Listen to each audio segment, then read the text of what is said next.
Quand j'ai découvert SOS Médecins, ça a été une révélation. Alors plusieurs points, l'ambulatoire, un peu de l'urgence, un peu de l'humanitaire, enfin surtout de l'humanité. Et ensuite, j'ai commencé à travailler avec mon appareil d'échographie. Enfin, j'ai fait de l'échographie pendant un moment. Et voilà, l'échographie pour moi, c'est vraiment un outil, c'est l'extension de mon examen clinique.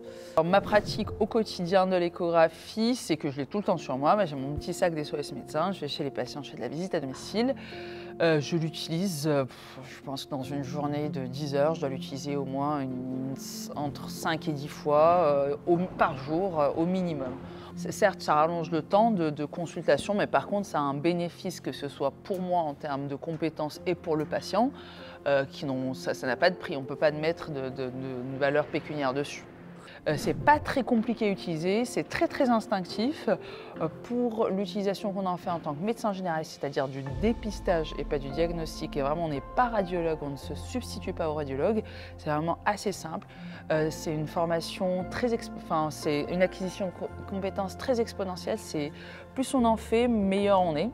Un des examens les plus courants, ça va être quand même l'échographie abdominale. Un exemple tout bête, une femme qui vient d'avoir ses règles et qui a une douleur à droite. Est-ce que c'est le foie? Est-ce que c'est le rein?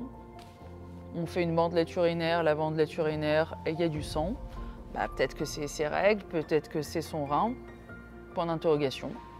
On peut passer du temps à aller faire plein d'examens complémentaires. On sort l'appareil d'écho, on voit le rein, on voit le foie, on voit l'utérus. Et c'est fini.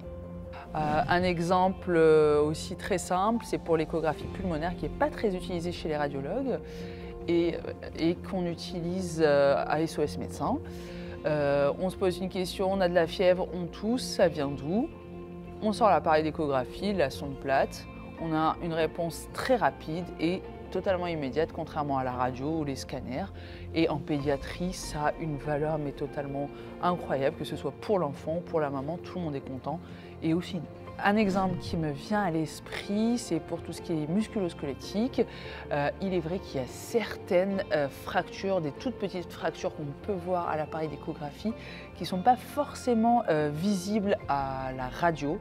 Et examen au lit du patient, on prend l'appareil d'échographie, bim, on voit une rupture corticale. Et là, c'est totalement passionnant pour le patient et pour nous. Aujourd'hui, je ne me sens pas de travail sans échographe. Nous sommes des médecins avant tout, nous faisons de la clinique certes, mais aujourd'hui, mon échographe, c'est un peu l'extension de mon bras, c'est mon stéthoscope, c'est mon électrocardiogramme, je ne peux pas travailler sans tout ça. Voilà.